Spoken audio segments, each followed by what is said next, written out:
आज मैं आपको पारुल और अभिषेक की प्रेम कहानी सुनाने जा रही हूँ। आखिर क्या हुआ था उनके साथ जो उनके ही घर वालों ने उन दोनों को कुचल कुचल के बेरहमी से मार डाला। तो कहानी को पूरी देखने के लिए बने रहिए मेरे साथ इस वीडियो में। और वीडियो में आगे बढ़ने से पहले दोस्तों मैं आपसे रिक्वेस्ट करती हूँ, अगर आपने मेरे चैनल को सब्सक्राइब नहीं किया है तो चैनल को सब्सक्राइब कर दीजिए और वीडियो को लाइक कर दीजिए ताकि मेरा हौसला बना रहे और मैं आपके लिए इस तरीके की घटनाएं लेकर आपके लिए ऐसी कहानियां लेकर आती रहूं। ये बात है हरियाणा की, जहां पारुल और अभिषेक रहते थे। वो दोनों कॉलेज टाइम से एक दूसरे से बहुत प्यार करते थे, लेकिन जो उनकी जाति और उनका गोत्र था वो दोनों का एक ही था। कहते हैं कि जिसका गोत्र आपस में मिलता हो वो रिश्ते में भाई बहन होते हैं, तो उनकी शादी नहीं हो सकती थी। लेकिन फिर भी वो कोशिश करते हैं, कहते हैं कि क्यों ना परिवार वालों से बात करके देखी जाए, शायद वो इस शादी के लिए मान जाएं। तो वो अपने अपने घर पर शादी के लिए बात करते हैं। वो घर का कोई भी नहीं मानता, ना लड़की के घर वाले मानते हैं और ना ही लड़के के घर वाले मानते हैं। तो कुछ दिनों बाद वो क्या करते हैं, दोनों ही भाग के शादी कर लेते हैं। जब भाग के शादी कर लेते हैं उसके बाद उनके घर वालों को उनकी बहुत ज़्यादा कि उन पर बहुत ज़्यादा गुस्सा आता है और गांव में पंचायत बिठाई जाती है। तो जो कि जो गांव का पंच था वो लड़की का दादा ही था। तो पंचायत में उसका दादा कहता है कि जहाँ पे भी लड़का और लड़की दिखे उन दोनों को मार दिया जाए। वो उन दोनों को मारने की सबको कि ये खबर सुना देते हैं कि कहीं पे भी दोनों में से कोई भी दिखे दोनों को वही मार दिया जाए। उसके बाद इस बात से लड़के की जो माँ होती है वो बहुत परेशान होती है। तो जैसे तैसे ये बात उन तक पहुंच जाती है कि जो गांव के पंच है उन्होंने हमें मारने की कि सबको मारने की कहा है कि यहाँ पे जहाँ पे भी दिखाई दे उन्हें मार दिया जाए। तो इस बात से वो बहुत डर जाते हैं। लेकिन जो लड़की के बड़े भाई होते हैं, चाचा होते हैं, जो सारे लोग उसे कि ढूंढने के लिए निकल जाते हैं। तो जो लड़के की माँ होती है वो बहुत परेशान होती है और उसके पास लड़के का कोई नंबर भी नहीं होता जो उसे कि बता दे। तो उसके बाद वो क्या करते हैं, जब उन्हें ये बात पता चल जाती है कि जो गांव के पंच है उन्होंने हमें मारने का ऑर्डर दे रखा है, तो इस बात से डर के वो चंडीगढ़ में जो बड़े जज है उनके पास जाके वो अपनी कि शिकायत लिखवा देते हैं और उन्हें जो भी बात होती है बता देते हैं कि हमने अपने घर से भाग के शादी कर ली और वो अपनी शादी के फ़ोटो वगैरह जो भी है उन्हें दिखा देते हैं। तो वो उनके सामने उनकी कानूनी तौर पे उनकी शादी हो जाती है और उनकी सुरक्षा के लिए जो वो जज होते हैं उनकी सुरक्षा के लिए उनके साथ 5 पुलिस वाले लगा देते हैं और कहते हैं कि जब तक इनकी जान के लिए खतरा है आपके साथ उस वक्त तक पुलिस रहेगी।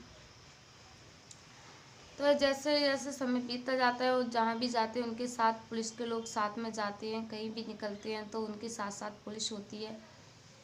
तो वो सोचते हैं कि अब तो हमारे साथ पुलिस भी है, तो उनके दिल से ना डर ख़त्म हो जाता है और वो सोचते हैं कि क्यों ना हम अपने घर पे वापस लौट जाएं, क्योंकि अब तो हमारे साथ पुलिस है, वो लोग हमारा कुछ नहीं कर पाएंगे। तो ये सोच के वो बस में बैठ जाते हैं और अपने गांव के लिए निकल लेते हैं। तो रास्ते में वो अपनी माँ को फ़ोन करता है और सारी बात अपनी माँ को बताता है। तो उसके बाद उसकी माँ कहती है कि बेटा तू यहाँ मत आ, पंच ने तुझे मारने का ऑर्डर दे रखा है और कहा है कि तुम दोनों को जहाँ भी देखे वहीं मार दिया जाए। तो उसके साथ क्या होता है, जैसे जैसे थोड़ी थोड़ी दूरी पर बस रुकती है वहीं पे एक पुलिस वाला उतर जाता है, थोड़ी दूरी पर रुकती है दूसरा उतर जाता है। ऐसे धीरे धीरे करके उनके साथ से सभी पुलिस वाले उनका साथ छोड़ के चले जाते हैं। तो वो देखते हैं कि उनके साथ कोई पुलिस वाला नहीं है तो वो बहुत ज़्यादा डर जाते हैं। उसके बाद उन्हें समझ नहीं आता कि वो क्या करें। तो उनकी माँ भी बोल देती है कि बेटा तू गांव में इस वक्त मत आ, तेरे लिए अच्छा नहीं होगा, ये लोग तुझे मार देंगे। तो वो अपनी गांव की बस छोड़ के उस बस से उतर के वो दिल्ली के लिए रवाना होने लगता है। दिल्ली की बस में बैठ जाती हैं दोनों। तो ये बात जैसे तैसे करके जो उस लड़की के भाई होते हैं, चचेरे भाई होते हैं, चाचा होते हैं, वो सब लोग अपनी फॉर्चूनर गाड़ी लेके और निकल लेते हैं उन्हें ढूंढने के लिए।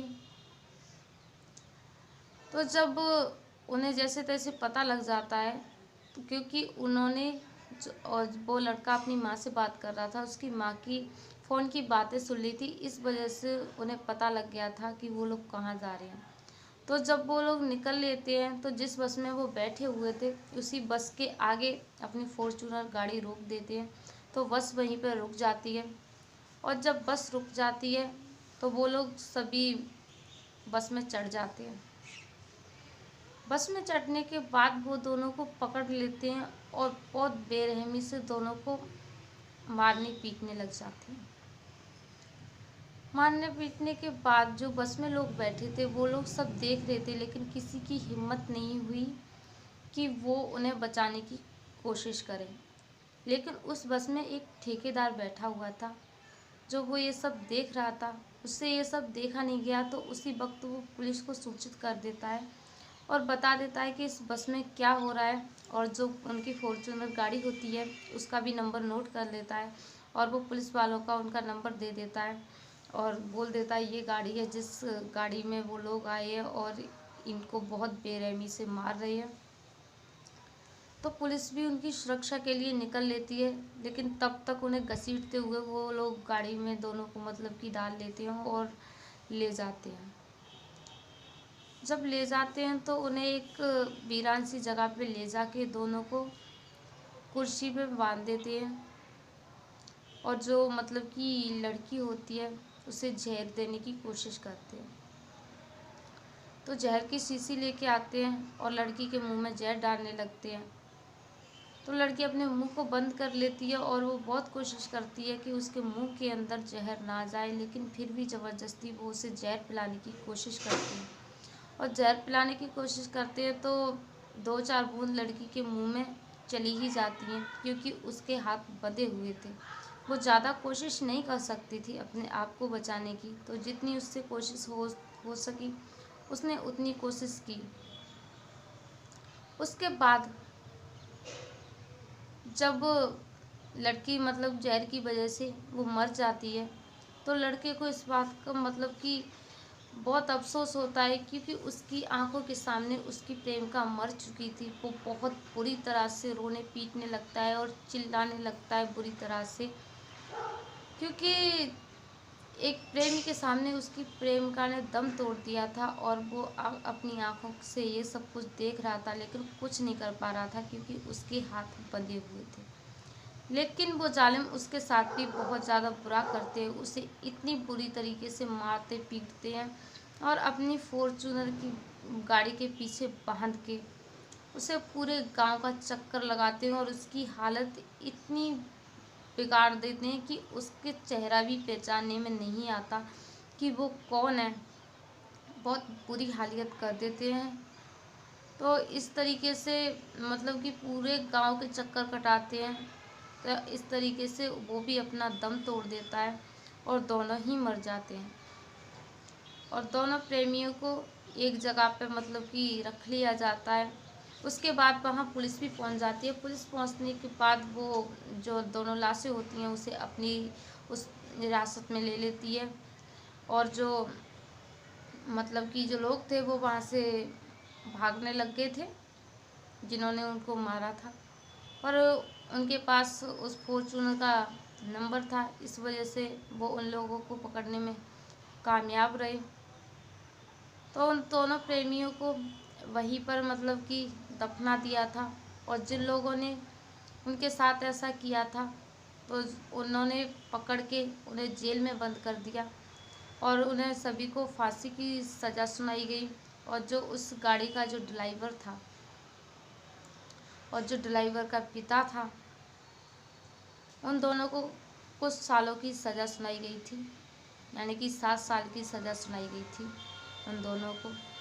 तो दोस्तों, क्या जो उनके परिवार वालों ने उन दोनों के साथ अच्छा किया कि बुरा किया, अपनी राय मुझे कमेंट बॉक्स में ज़रूर बताएं, क्योंकि उन दोनों ने सिर्फ प्यार ही किया था, इतना बड़ा कोई गुनाह नहीं किया था। माना कि उन्होंने अपने परिवार के खिलाफ जाके शादी कर ली थी, लेकिन जब माँ बाप बच्चों की बात नहीं मानते तो उनकी मर्जी के खिलाफ भी बच्चों को जाना पड़ जाता है। कोई तो अपने प्यार को छोड़ देता है और कोई नहीं छोड़ पाता, तो इस वजह से वो ऐसा कदम उठा देते हैं। तो परिवार वालों को भी बच्चों के बारे में सोचना चाहिए। तो दोस्तों, जो भी आपको इस कहानी से मतलब कि अच्छी लगी तो मुझे ज़रूर बताएं और कमेंट बॉक्स में अपनी राय ज़रूर बताएं।